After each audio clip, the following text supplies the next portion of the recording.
আমাদের মা খালা এখন যে সমস্ত মহিলারা বাবা ফেসবুক চালাতে চালাতে সন্তানকে ঘুম দেয় রে বাবা, গান বাজায় ঘুম দেয় রে বাবা, শফিকের আপনার ভিডিও দেখে দেখে সন্তানকে ঘুম দেয়, সন্তানের হাতে মোবাইল ছেড়ে দেয়। কিন্তু আমার মা এই তাইজুলের মা ওই ছোট অবস্থায় মা বলতো, মায়ের কাছে শুনে শুনে মুখস্থ করেছিলাম, কি বলেছিল মা?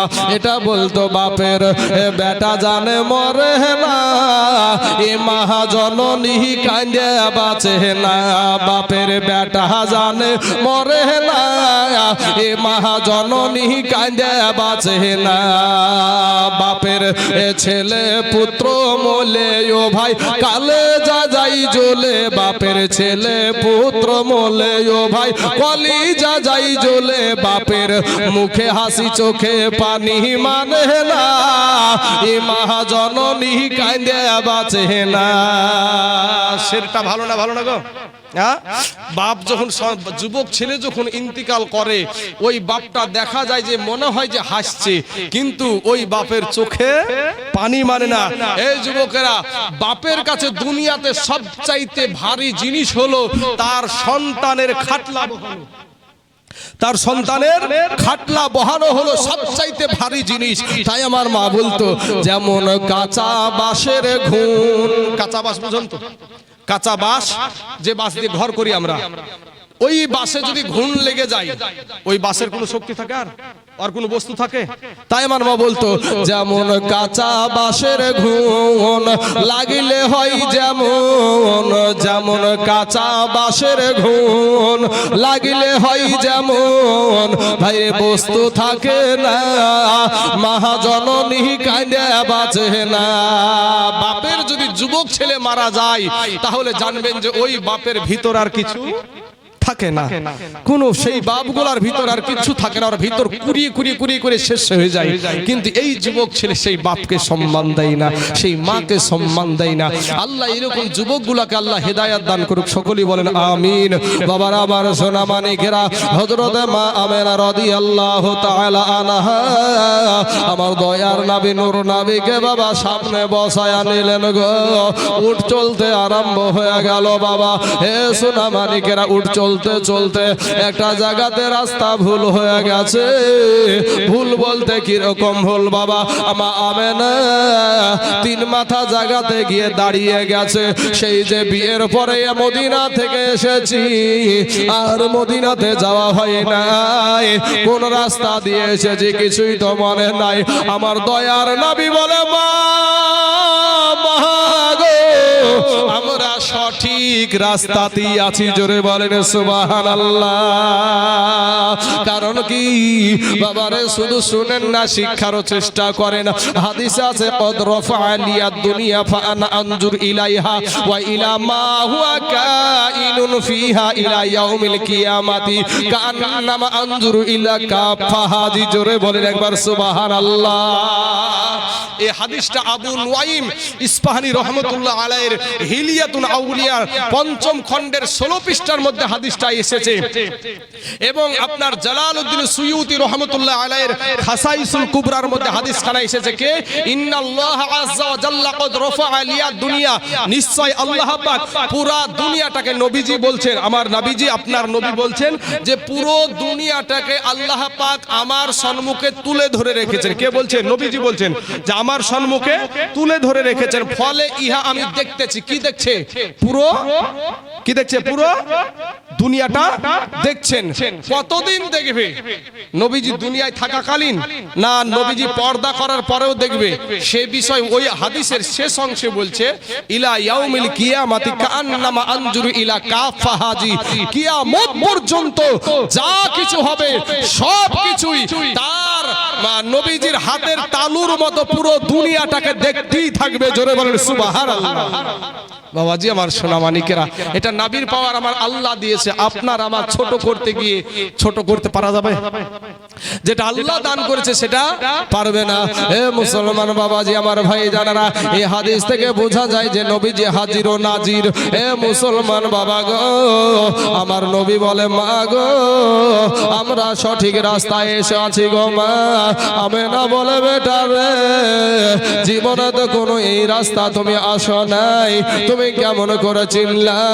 আমার দয়ার নবী মায়ার নবী বলছেন মা গো আমার নামটা তো তুমি রাখো না গো মা, আমার নামটা তো আমার দাদা রাখে নাই, যিনি আমার নাম রেখেছেন উনি আমাকে রাস্তা দেখায়া দিচ্ছেন। জোরে বলেন সুবহানাল্লাহ। এ বাবাজি আমার সোনা মানিকেরা, কারণ হলো আমার নবীগণ কোনোদিন বাবাজি কারো কাছে সহযোগিতা চাই না, কারো কাছে সাহায্য চাই না। যখন ইব্রাহিম নবীকে আগুনের ভিতরে ফালায়া দিয়েছিল নমরুদ বাবা, ইব্রাহিম নবীকে আমার আল্লাহ বলে জিবরাইল যাও আমার ইব্রাহিমকে একটু সহযোগিতা করো, যাও তোমার কাছে সাহায্য চাই কি দেখো। এবার ছুটে গিয়ে জিবরাইল বলে ওগো আল্লাহর খলিল, ওগো আল্লাহর নবী ইব্রাহিম, আপনাকে একটা বার আমাকে বলেন আপনি এই আগুনটাকে আমার পাখা দ্বারা আমি নিভায়া দিব আর নমরুদের বংশকে শেষ করে দেব। ইব্রাহিম নবী বলেছিল জিবরাইল রে, আমাকে নমরুদ আগুনে ফালায় আছে, এটা কি আমার আল্লাহ দেখে নাই? বলে হ্যাঁ দেখায় দেখেছে। আমি যে আগুনের ভিতরে আছি এটা কি আমার আল্লাহ দেখে নাই? বলে হ্যাঁ দেখেছে। বলে তাহলে আমার আল্লাহর সাহায্য দরকার, তুমি জিবরাইলের সাহায্য দরকার নাই। জোরে বলেন সুবহানাল্লাহ। বাবাজি আমার সোনা মানিকেরা, নবীগণ আল্লাহর উপরে ভরসা রাখতো, আমরা কিন্তু ওই আল্লাহর উপরে ভরসা রাখতে পারি না রে বাবা। সোনা মানিক রে, এবার আমার নবীকে নিয়ে টুক টুক টুক টুক করে চলে যাচ্ছে বাবা ওই যেই জায়গাতে আবু আবা নামে জায়গাতে। যখন আপনার পৌঁছিয়ে গেল আমার মা আমেনা একটা ডাক দিয়া বলে উম্মে আইমান রে, এই জায়গায় একটু দাঁড়িয়ে যাও গো উম্মে আইমান। উম্মে আইমান যখন দাঁড়িয়ে গেল, উটের পিঠ থেকে বাবা নেবে হাওদা থেকে বাইরে বের হয়ে আপনার টুক টুক টুক টুক করে মা আমার দয়ার নবীকে বলছে বাবা তুমি একটু দাঁড়াও। টুক টুক টুক টুক করে আপনার চলে গেলেন আব্দুল্লাহর কবরের কাছে। কবরের কাছে গিয়ে বলে প্রাণের স্বামী, প্রাণের স্বামী গো একটা বার বলো গো স্বামী, আমি কি জবাব দিব তোমার সন্তানকে? আমাকে নীল নদীতে ভাসায়া দিয়েছো, তাতে আমার কোনো দুঃখ নাই, কিন্তু স্বামী গো তোমার কলেজার টুকরা নয়নের ভাড়া আমাদের সন্তান নবী মুহাম্মদকে কি জবাব দিব? বাবার আবেলার চোখের পানিতে বুক ভাসিয়ে যায়। এ বাবা কবর জিয়ারত করে ফিরে এসে উটের উপরে চেপে এবার আব্দুল ওহাব জোহরীর বাড়িতে বাবা চলে গেলেন। যাওয়ার পর কিছুদিন থাকার পরে আমার নবী বলছেন মা, মা গো আমার আব্বার কাছে তো নিয়ে গেলেন গো মা, আমার আব্বা কই? আমার আব্বা কেন আমাকে কোলে নেয় না? আমার আব্বা কেন আমাকে আদর করে না? আমার আব্বা কেন আমাকে চুমা দেয় না? এ বাবারা হযরতে আমেনা যখন চিন্তা করলো এতে তো কাজ হলো না, আমার সন্তান তো বাবার কথা ভুললো না, আবার নিয়ে বাবা টুক টুক করে মক্কার দিকে রওনা দিছে রে বাবা।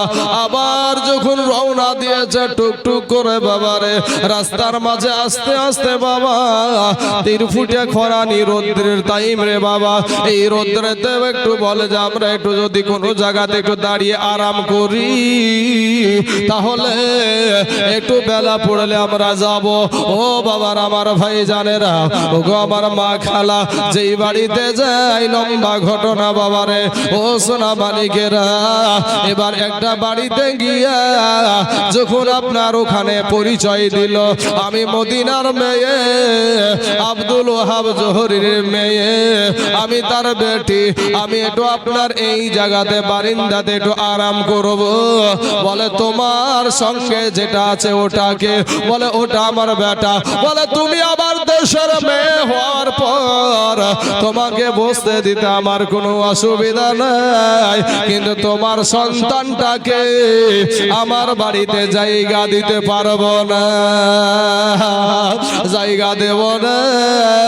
মনের দুঃখ নিয়ে রে বাবা, যেই নারীর বাবা স্বামী নাই সেই জানে স্বামী হারানোর কি ব্যথা, যেই সন্তানের বাবা নাই সেই জানে বাবা হারানোর কি ব্যথা, যেই সন্তানের মা নাই সেই জানে বাবা মা হারানোর কি ব্যথা।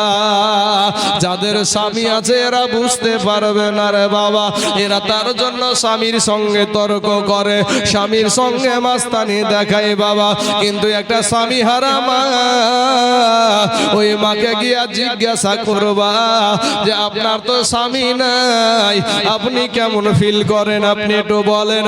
দেখবেন ওই মহিলার চোখের পানি ধরে রাখতে পারবে না, বলবে বোন রে, যেদিন থেকে আমার স্বামী চলে গেছে সেদিন থেকে আমার কাছে আমার দুনিয়া মরে গেছে।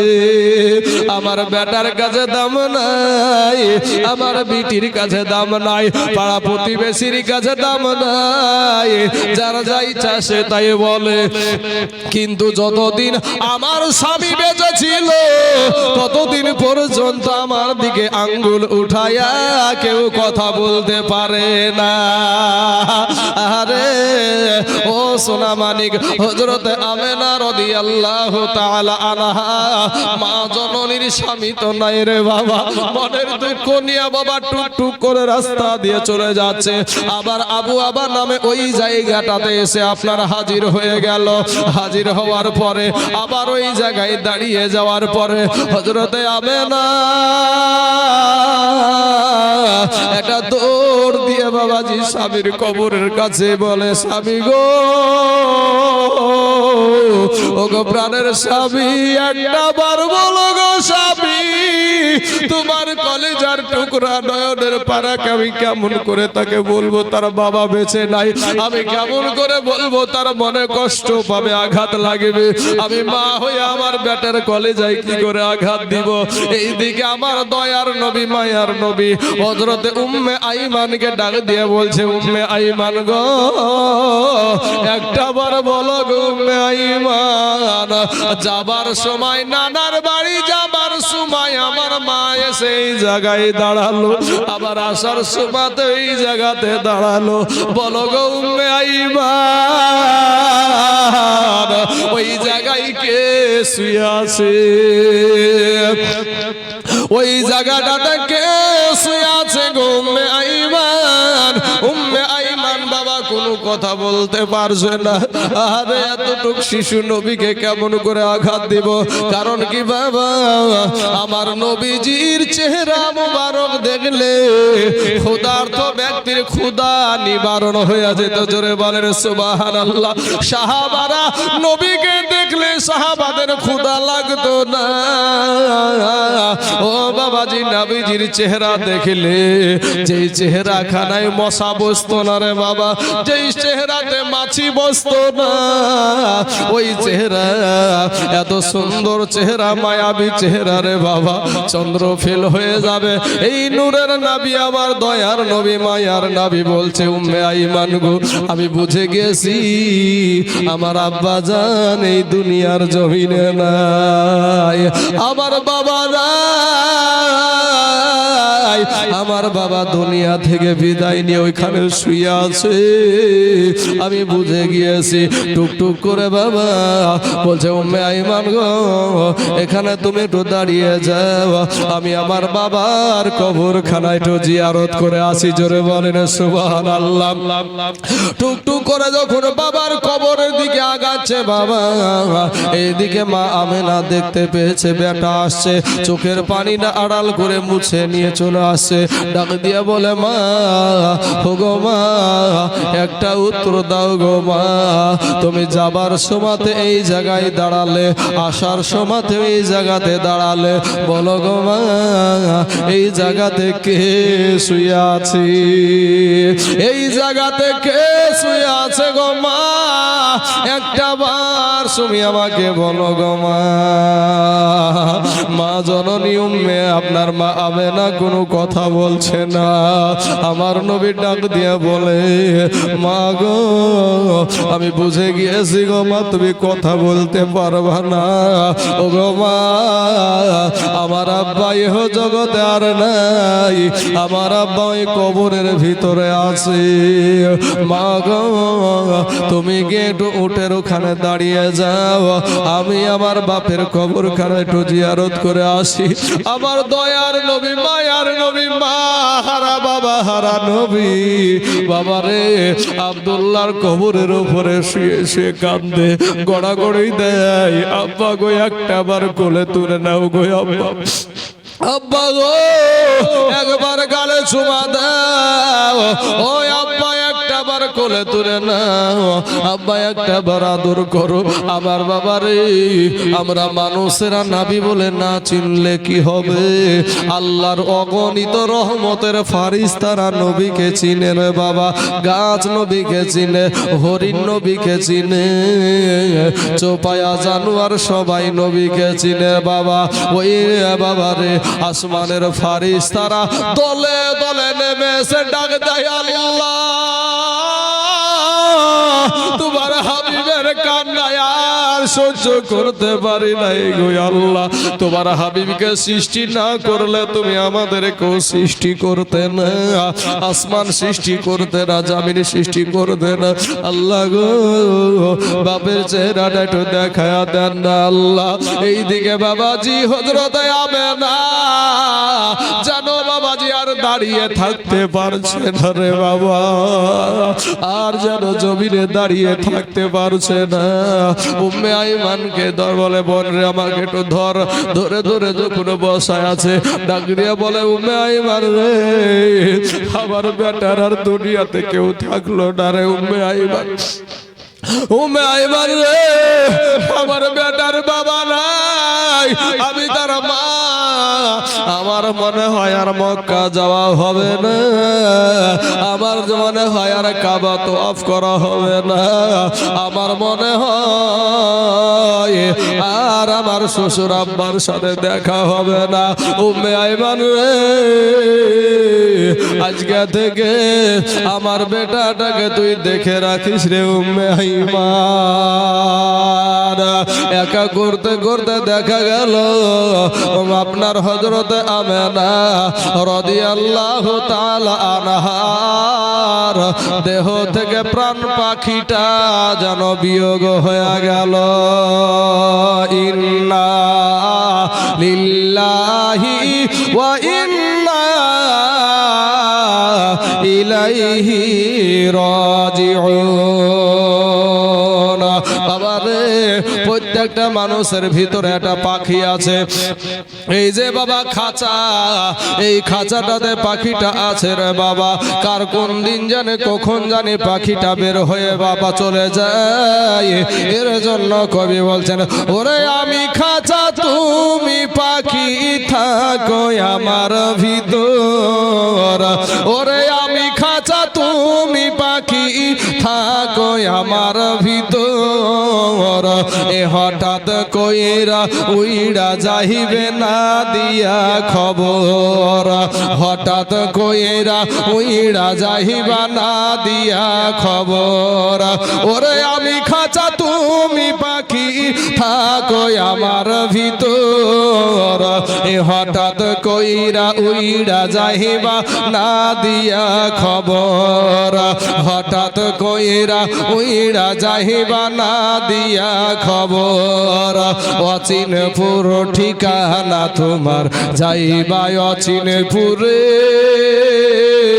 এ শূন্য খাঁচা পইড়া রহিবে আমার মাটির ঘরে অচিনে পুরো ঠিকানা তোমার যাইবা অচিন পুরে এ শূন্য খাঁচা পইড়া রহিবে আমার মাটির ঘরে আমরা মিশে কেন যতন কইরা বানাইলাম বাসর আমরা মিশে কেন যতন কইরা বানাইলাম বাসর এ হঠাৎ কইরা উইড়া যাইবে না দিয়া খবর হঠাৎ কইরা উইড়া যাইবা না দিয়া খবর ওরে আমি খাঁচা তুমি পাখি থাকো আমার ভিতর এ হঠাৎ কইরা উইড়া যাইবা না দিয়া খবর আল্লাহুম্মা সাল্লি মাওলানা মুহাম্মদ ওয়ালা আলে সাইয়্যিদিনা মাওলানা মুহাম্মদ সাল্লাল্লাহু আলা মুহাম্মাদিন সাল্লাল্লাহু আলা মুহাম্মাদ হরদম জাবান সেনে কালো পাক নামে মুহাম্মদ হরদম জাবান সেনে কালো শাফি আনা মুহাম্মদ সাল্লাল্লাহু আলাইহি ওয়াসাল্লাম বাবারা ও আমার পর্দার আড়ালের মা খালা শুনে জান আজ রাতের বেলা মা এই দুনিয়াটা কিছুই না রে মুমিন এরে আমার নবীর উম্মতের দল মাস্তানি করিও না রে বাবা যৌবনের বাহাদুরি দেখায়ও না রে বাপ কবে জানি তোমার দেহের প্রাণ পাখিটা বের হয়ে চলে যাবে সেদিন হাজার কাঁদেলেও আর তোমাকে ফিরাতে কেউ পারবে না কোন দিন জানি রে বাবা তোমাকে তিনখানা কাফন দিয়া আমাকে তিনখানা কাফন দিয়া বাবা প্যাকেট করে জড়বে গো যাত্রী হবে একজন আর বহনকারী হবে চারজন ও মুসলমান বাবারা উম্মে আইমান এটা দৌড় দিয়ে আমার দয়ার নবীকে গিয়ে বলছেন ও গো মুহাম্মদ ও গো বেটা মুহাম্মদ তাড়াতাড়ি করে চলো তোমার মা জননীর অবস্থা ভালো না তোমার মায়ের অবস্থা ভালো না আমার দয়ার নবী মায়ার নবী নূর নবী বাবা দৌড়ে এসে মা জননীর নাকে হাত দেয় মা নাকে নিঃশ্বাস নেয় না গায়ে হাত দেয় মা জননীর কোনো সাড়া হয় না বাবারে আসার কে আমার দয়ার নবী মা জননীর লাশের উপরে পড়ে বলে মা গো ও গো মা আব্বাকে দেখতে এসে আমি তোমাকেও হারিয়ে ফেললাম গো মা মা গো ও গো মা একটা বার তুমি বেটা বলে ডাকো গো মা একটা বার মুহাম্মদ বলে ডাকো গো মা একটা বার একটু আদর করো গো মা মা গো আমাকে আর দেখার মতন কেউ রইল না আমাকে দেখার মতন কেউ রইল না ও মা আমি কার কাছে থাকবো উম্মে আইমান বলে বেটা মুহাম্মদ রে ওরে বেটা মুহাম্মদ আমি উম্মে আইমান আজকে থেকে তোর মা হয়ে গেলাম জোরে বলেন সুবহানাল্লাহ এদিকে ওদিকে খবর হয়ে গেল মা আমেনার লাশখানা বাবা দাফন করার জন্য কবর খুঁড়েছে কবরে যখন নবীর মা জননী আমেনাকে শোয়া দিয়েছে কবরের ভিতরে আবার দয়ার নবী আসার কে পড়ে বলছে মা গো একটা বার বেটা বলে ডাকো গো মা, একটা বার তুমি আদর করো গো মা, একটা বার আমাকে বেটা বলে ডাকো। একবারের বেশি দুইবার ডাক লাগে না গো মা। আজ আমি এতবার ডাকি গো মা, এরপরেও কি তোমার দিলে মায়া হয় না, দয়া হয় না? এ বাবারা, আবার দয়ার নবীকে বুঝায়া সুজায়া বাবা উঠায়া নিয়া দাফন করে দিয়া উম্মে আইমানের সঙ্গে বাবা রে, উম্মে আইমানের সঙ্গে চলে আসে বাবা। এত জোরে জোরে আসছে, আসার পরে দৌড়ে গিয়ে বাবা দাদা আব্দুল মুতাল্লিব 118 বছর বয়স রে বাবা। এই বুড়ো আব্দুল মুতাল্লিবের মাজাটা জড়িয়ে ধরে বলে দাদা গো, ও গো দাদা, আমার আব্বাকে দেখতে গিয়ে আমার মাকেও হারিয়ে ফেলেছি গো দাদা। এই দুনিয়ার জমিনে আমার মার বেঁচে নাই, এই দুনিয়ার জমিনে মা আর বেঁচে নাই। বুড়ো আব্দুল মুতাল্লিব বাবারে সান্ত্বনা দিয়ে বলে পুতারে, ওরে নাতি ভাই, আমি তোর দাদা আব্দুল মুতাল্লিব এখনো বেঁচে আছি। বলে দাদা গো, তুমি বড় আব্দুল মুতাল্লিব, আজকে তুমি আর কয়দিন আমার জীবনের দায়িত্ব নিতে পারবা? আব্দুল মুতাল্লিব বলে ভাই রে, আমার যতটুক সমর্থন আল্লাহ দিয়েছে তোকে আমি ফল ফেলবো না রে ভাইজান। এ বাবারা, এখান থেকে আমার নবীজি মা হারাও এতিম হয়ে গিয়েছিল। কবি বলছেন বাল্য কালে এ মা বাবা যার মরে রে, তাহার মতো দুঃখী নাই রে জগতে, তাহার মতো দুঃখী নাই রে জগতে। বাল্যকালে এ মা বাপ যার মরে রে, তাহার মতো দুঃখী নাই রে জগতে। সম্মানিত আমার বাবাজিরা, আমার ভাই জানেরা, তাই সেই থেকে আমার নবীজি মা হারা এতিম। আর মা আমেনার পেটে থাকতেই তো বাবা আমার নবীজি বাবা হারা এতিম হয়ে গিয়েছিলেন। সোনামানিক, আমার যুবক ভাইদেরকে বলবো, ভাই আজকে যারা রক্তের বাহাদুরি করো, মা বাপকে খেয়াল করো না, তোমাদের পায়ে দুখানা আগায়া দাও, তোমাদের পায়ে হাত দিয়ে বলি গো ভাই, মা বাপ যে কি জিনিস। আমাদের পায়ের তলে হলো জুতা, চাচা, পুরুষদের পায়ের তলে হলো জুতা, আর মায়ের পায়ের তলে হলো আল্লাহর জান্নাত। জোরে বলেন সুবহানাল্লাহ। সেই মাকে বাবা যে আমরা বৃদ্ধা আঙ্গুলি দেখাই, সেই মাকে আমরা কষ্ট দিই। আজ সারা রমজান মাস গেল, এরপরে বাবাজি আজ এই মাহফিলে আসতে যারা রাজি না, মাহফিলটাকে যারা খালি রেখেছে, তাদেরকে লক্ষ্য করে আমি বলছি, ভাই তুমি দুরূদ শরীফ পড়তে জানো না, আত্তাহিয়াতু পড়তে জানে না, দোয়া মাসুরা জানে না, দোয়া কুনুত জানে না। আত্তাহিয়াতু জানে তো বাবা, দুরূদ শরীফ জানে না, দুরূদ শরীফ জানে তো দোয়া মাসুরা জানে না, দোয়া মাসুরা জানে তো দোয়া কুনুত জানে না। এই তো আমাদের সমাজের হালাত, আমাদের সমাজের হালাত এটাই। যদিও বাবাজি নামাজ পড়তে যায়, দেখবেন ইন্না আতাইনা আর কুল, এর ভিতরে আবার 10টা ভুলও আছে। এরপরও বাবাজি মাচানে বসে মাস্তানি করে। আমি আপনাকে বলবো যে আপনার নিজেকে চিনুন, নিজের বিবেকের আদালতকে বলুন যে বিবেক, আমি কি?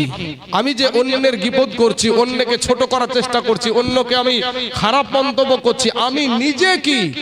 এটা যদি আপনি আমি বের করতে পারি, তাহলে সেই ব্যক্তি নিজে নিজে ঠিক হয়ে যাবে। নিজের ঠিক তো সব ঠিক, কথা আছে না একটা, নিজের ঠিক তো সব ঠিক। আর নিজে ঠিক না, পরকে বাবাজি আপনি আঙ্গুল দিয়ে বাড়াবেন, এটা হয় না। সম্মানিত আমার বাবাজি, আমার ভাই জানেরা, আমার আব্বা জানেরা, আমি আপনাদেরকে বলবো যে নবীজির আদর্শ নিয়ে দুনিয়া করার চেষ্টা করবেন। নবীজির আদর্শ নিয়ে দুনিয়া করার চেষ্টা করবেন।